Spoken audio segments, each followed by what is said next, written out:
The K-1 visa, also known as the Fiance visa, will become the most powerful visa in the world. Hello, everyone. I'm Angelo. I am a passport brother who brought his fiance here from Vietnam to come live with me in the United States. And we got married. She has her green card, and we are trying to live our best life together.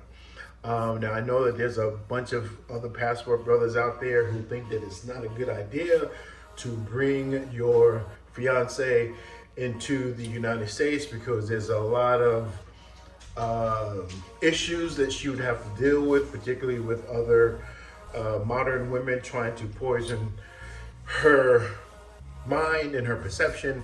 But the long distance relationship or LDR thing is not for me. And after 6 years, we finally made it happen, and now we are together.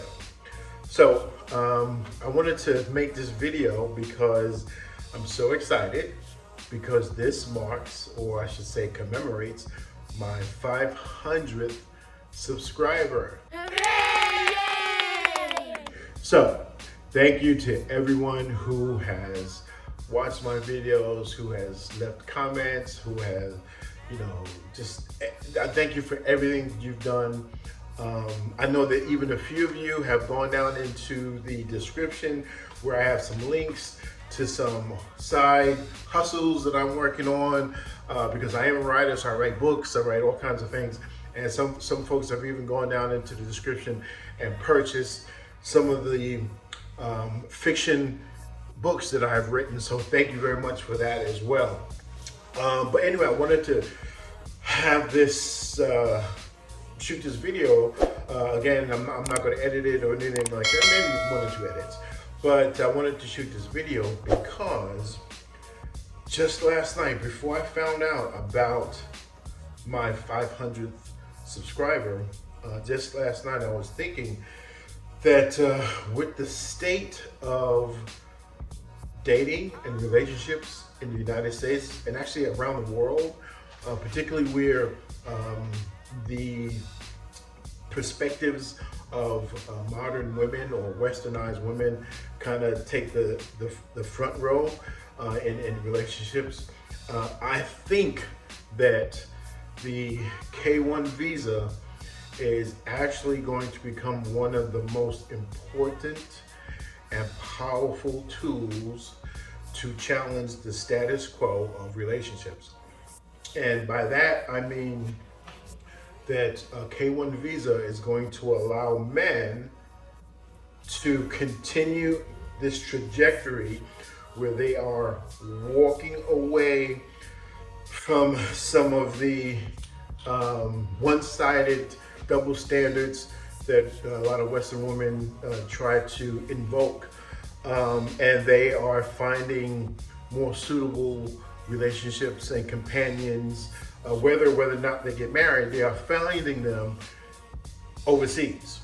So obviously we all know about this. We know about the passport brothers. We know about things like that. Philippines, Thailand, Malaysia, Indonesia, Vietnam, and now increasingly some parts of Japan and some other Eastern countries are seeing an influx of Western men going to these locations to find traditional or more traditional women.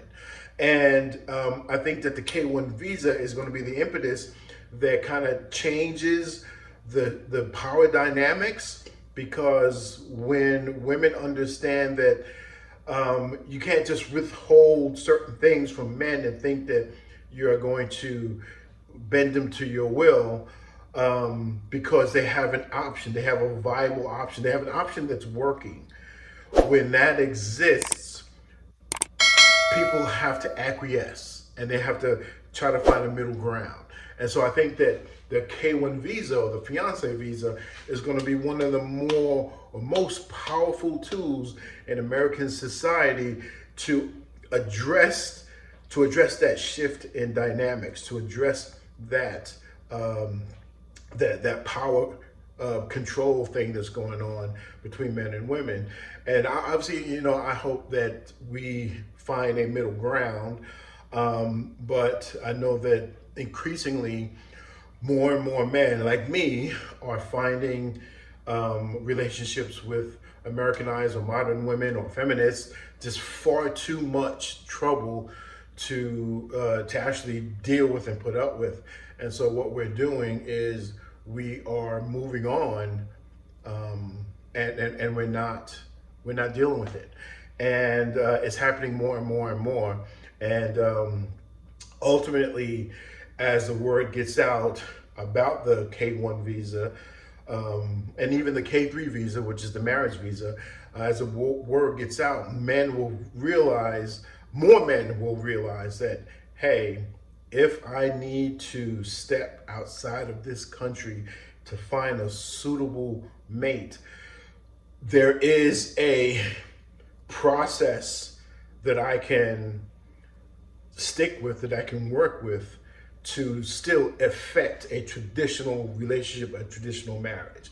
And the K1 visa is going to be at the forefront of that, and it's going to make a lot of things happen. It's going to change a lot of people's mind, and we're going to see probably an influx of more applications and petitions going through the USCIS. And that means that a lot more people are going to need help, and that's why I'm here. Ultimately, the K1 visa process is something that I delved into several years ago, and I was just immersed in it because I had to make a way to have my fiance come to the United States. Because anything else wasn't an option. And so I learned as much as I could, and I experienced as much as I could. And then, the universe threw a lot of challenges in my way, and we overcame all of them. And I want to share that experience with those of you out there who have been supporting this channel. So thanks again for my 500th subscriber.